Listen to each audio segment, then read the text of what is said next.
Hi, welcome back to Mimetic Theory 101. Today our topic is the Bible, theology, and sex? Yes, the Bible and theology are very practical. They have important things to say about our lives, and important things to say about sex.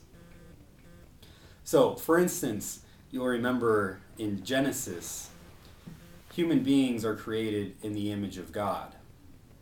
And at this point, the early rabbis see this and they decide that at this point in the process of creation, human beings are created hermaphroditic. That is, human beings are created with both male parts and female parts. A little later on in the story, we're told that it's not good for the human being to be alone. And so God separates them. God separates the male parts from the female parts. So you have Adam and you have Eve, and we're told that the two shall become one. And the Hebrew word here is echad. Echad implies a multiplicity within the oneness, and so the two, Adam and Eve, shall become echad.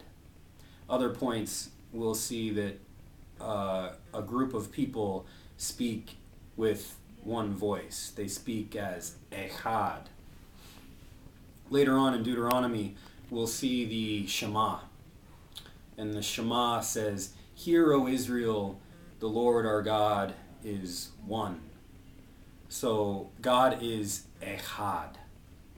So in this act of Adam and Eve becoming one, they're becoming echad.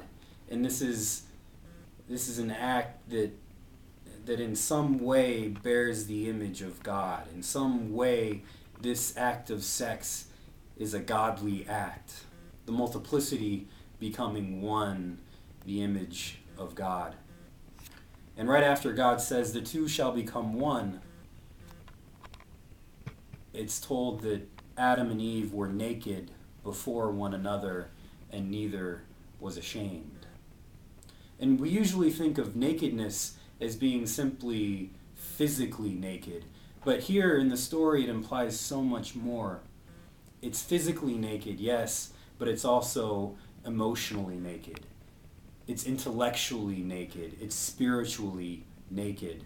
They're both standing naked before one another. And they are not ashamed. They both respect and honor every aspect of the other. Adam gives everything he has, emotionally, physically, intellectually, and spiritually, to Eve. And Eve gives everything she has, physically, emotionally, spiritually, intellectually, to Adam. And they both honor it. And we're told a little later on that something happens. Something happens where they become ashamed of themselves. So they cover themselves up physically. But it's also, you have to remember, they cover themselves intellectually. They cover themselves emotionally and spiritually. They no longer give everything they are to the other. And this is what mimetic theory is all about. Positive mimesis is about this radical openness to the other. It's about giving everything we have to the other in this positive, loving way. And what happens when we do that is we make ourselves vulnerable.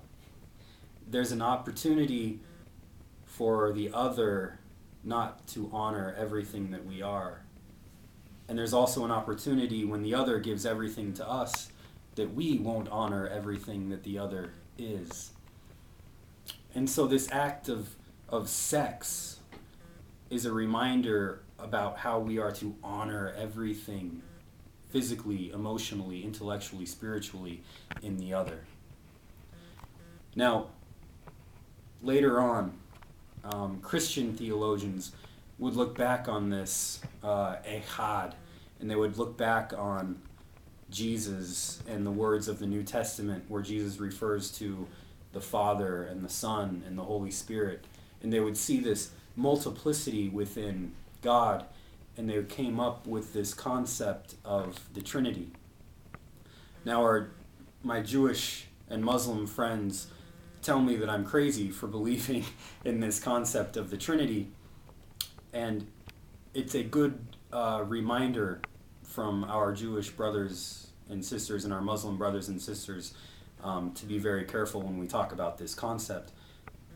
But I also want to discuss what I believe is the truth and the beauty and the goodness of the concept of the Trinity.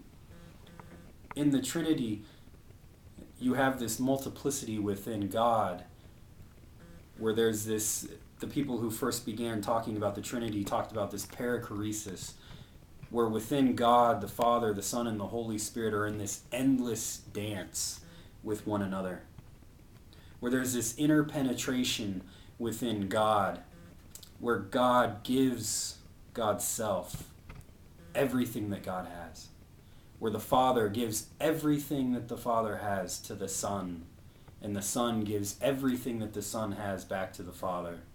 And the Holy Spirit is in the same relationship, giving everything the Holy Spirit has to the Father and to the Son. And within this relationship, they give everything they have to the other, and yet they expect nothing in return. Yet they receive absolutely everything back. And this is how humans are to reflect the divine image. This very Christian understanding is a way of encouraging us to reflect the divine image and be vulnerable to one another, to open ourselves up to the truth, the beauty, and the goodness of the other, and to honor it. So I would love to hear what you have to say about this concept. Please let me know. Have a good day. Bye-bye.